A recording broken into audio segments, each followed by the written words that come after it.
Next set of questions comes from NathanVanattan. Hey, I know him. And this first question is, what is the best superhero film of all time? I'm kind of thinking Dark Knight, because that's, the one that holds up best as a movie, I think. But I'd say that Begins is up there too. Spider-Man 2 is really good, but I don't know. It's probably between Dark Knight and Begins for me in terms of if you want to say which one is the best technically, not the one I enjoy the most. I would have to say, well, yeah, I'm kind of agreeing with Dan here, so mine's pretty much the same answer. I do enjoy Begins slightly more than Dark Knight, so I would have to go with Batman Begins. Well, I'm going to come out on a limb here and say the Batman Begins trilogy, assuming the third one is that good. You don't even have to assume. I know it's going to be good. Yeah. Regardless of whatever anyone thinks anyway, I'm going to still think it's good anyway. Yeah, but I'm going to say the Dark Knight trilogy because it seems like it's actually going to be a trilogy. It seems like everything's going to interconnect, and it's going to be kind of like Star Wars, where, yeah, there's times pass, and you can watch them by themselves, but together they mean more. Very much like how you're talking about Ultimate Spider-Man, where I could read the death, but I wouldn't understand some of the things that are going on in that. Yeah. or Dark Knight has that. If you go into Dark Knight never knowing there was Begins, you would enjoy the movie, but you wouldn't understand everything that's going on. Mm-hmm. Yeah, exactly. I also think that people forget about Begins ever since Dark Knight. It's kind of underrated compared to Dark Knight. There are people that didn't even know that Begins existed. I didn't even know that. Because if you look at the box office, Begins is so much lower, so many fewer people actually saw it. So there are people that probably went in there not knowing it was a sequel of it, not even knowing it existed. Yeah. Should we move on to the next one, or do you guys have more to say? Okay.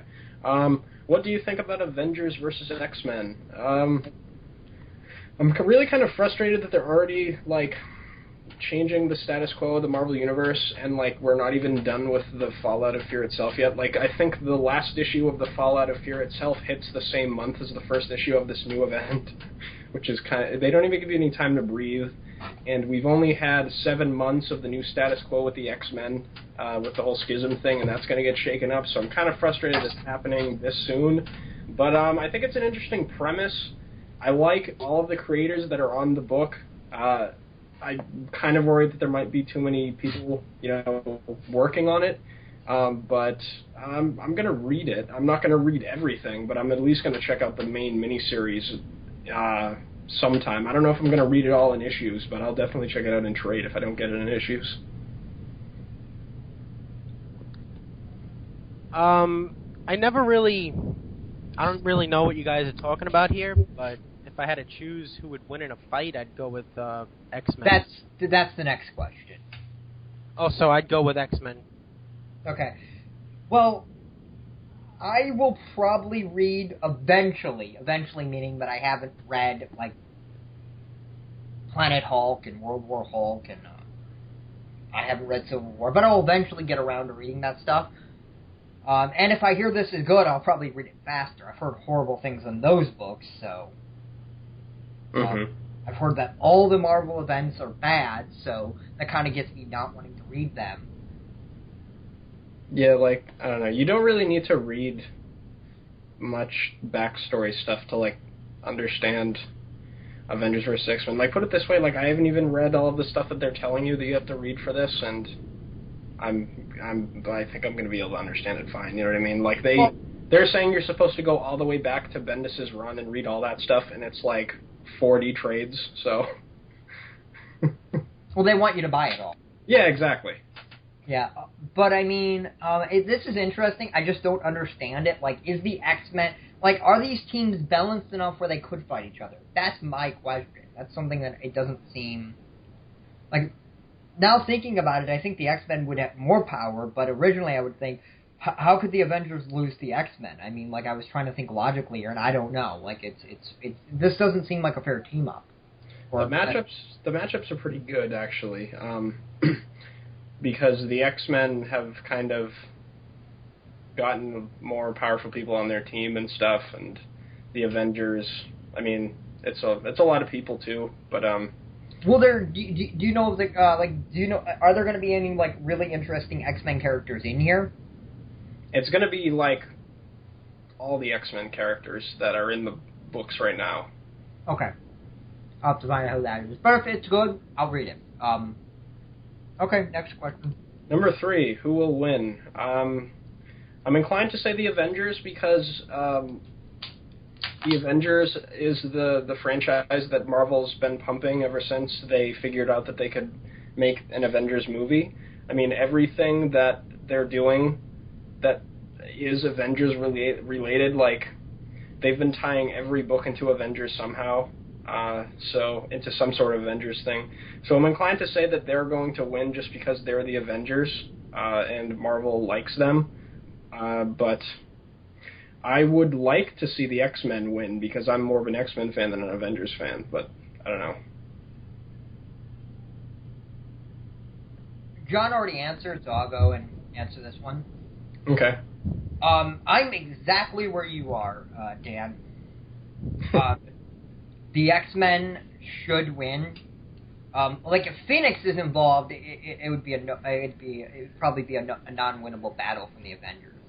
The thing about Phoenix is the Phoenix Force is the thing that's going to make them fight each other. Like, it's coming back to Earth and they're fighting over like what to do with it. Okay, so the Phoenix will be involved in some form. It's going to be involved, but I don't think it's going to be on either side, per se. It's going to be like the force of nature they're trying to stop, but they're going to be fighting each other. That's like one of my favorite X-Men characters, so even that being involved is going to want me to read it more. Well, it's not like the character of Jean Grey, it's the Phoenix Force as an entity. Is Jean Grey completely dead right now? Yeah, she's dead. There's a character called Hope in the X-Men comics now that looks like Jean Grey. That's it's really confusing. You'd have to read like all the X-Men events to like fully understand exactly what her backstory and stuff. Basically, she was the mutant messiah when mutants couldn't be born anymore, and she came back from the future with Cable during Second Coming, and she's going to be possessed by the Phoenix Force, and Captain America wants to like take her into custody and like do like, you know, I don't know exactly what his motivation is going to be, but basically it's going to be like Cyclops being like, hey, we want to deal with this whole Phoenix thing ourselves because we're the X-Men, and Cyclops is like, no, and Captain America's like, no, it's too dangerous, we need to get involved, and then they fight about it. If I can find out a list of books that I should read X-Men related, I probably will read those because I really want to know more now. You got me wanting to know more, so yeah. But I don't have a better answer. I mean, like, none of us are X-Men / Avengers experts, I don't think. Yeah, I mean, like, I've read my good amount of X-Men, but I haven't read a lot of the modern stuff. Like, I've read Second Coming, but I haven't read, like, Messiah Complex and all the stuff before that you're supposed to have read to understand Second Coming and Avengers vs. X-Men. But I was able to understand Second Coming pretty well, and I enjoyed that, so. Okay, I'll definitely look that up and try to find it. But let's go to the next question. Number 4, who is the best comic writer from the past decade? That's a really tough one. I'm assuming he's talking about, like, 2000s up until, well, I don't know. What would you classify as the last decade, Mark? Well, I'm going to assume he's talking about 2001 to 2010. Okay, yeah, that's what I was thinking, too, but I wasn't sure. Because if he's talking about this current decade, or, like, there's no other way I can see it. Right, exactly. I just wanted to clarify before I answer the question. That's a really tough one for me because there's so many good writers. I'm inclined to say Grant Morrison just because he's one of my favorites and he's done a lot of great work. But, I mean, it really all depends on what you've read. Like, I'm a big superhero guy because I've read I've read a lot of superhero stuff. I don't read a lot of indie stuff. And if I was someone that's read a lot of indie comics, I wouldn't have chosen Grant Morrison because he hasn't done a lot of indie work in the past decade. So, I mean, it's kind of a subjective thing. I don't think there's one comic book writer that's, heralded as the best ever in the decade. I mean, there's probably like a group of them that you could say that could be considered in that category, but for the sake of this question, I'm just going to choose Morrison because I really like his work. I wouldn't know about the past decade because I haven't really read comics, but if I would have to say best ever, because that's kind of what I wish the question was, I would have to go with Bob Kane because you created Batman, but that's pretty much what I got to say there. Well, I will say Joss Whedon because I'm sure he's written something in the last decade. Yeah, he did the Astonishing X-Men thing, as a matter of fact. And I think he worked on the Buffy. Yeah, he did do that stuff too, you're right. So, I think he qualifies. He does. and I know his work, I know how good he is at what he does, so I'm sure he did great work somewhere there. Yes, he did. I'm pretty sure he'd probably be on a top 10 list somewhere, so. He would be because he basically wrote the best X-Men story since Morrison's run, arguably, in the early 2000s, so... Didn't he also write the Cure story? Yeah, that's his run, the Astonishing X-Men run. It's all...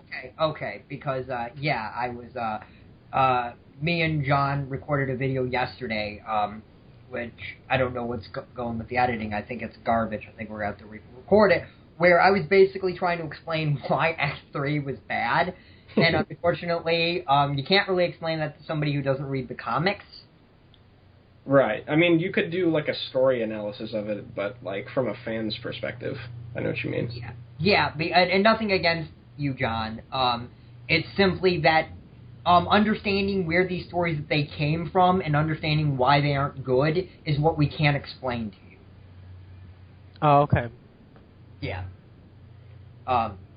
Because, like, The Cure could have been a movie in itself, right, Dan? Yeah, and Dark Phoenix definitely could have been, too. I mean, that's the essential, like, be-all, end-all of X-Men stories. And, that could have been a trilogy of films. Like, Phoenix Saga could have been a trilogy of films. Well, yeah. Finished up the trilogy with The Cure and started a new trilogy with Phoenix. Yeah, I mean, definitely. But should we move on to the next one? Yes.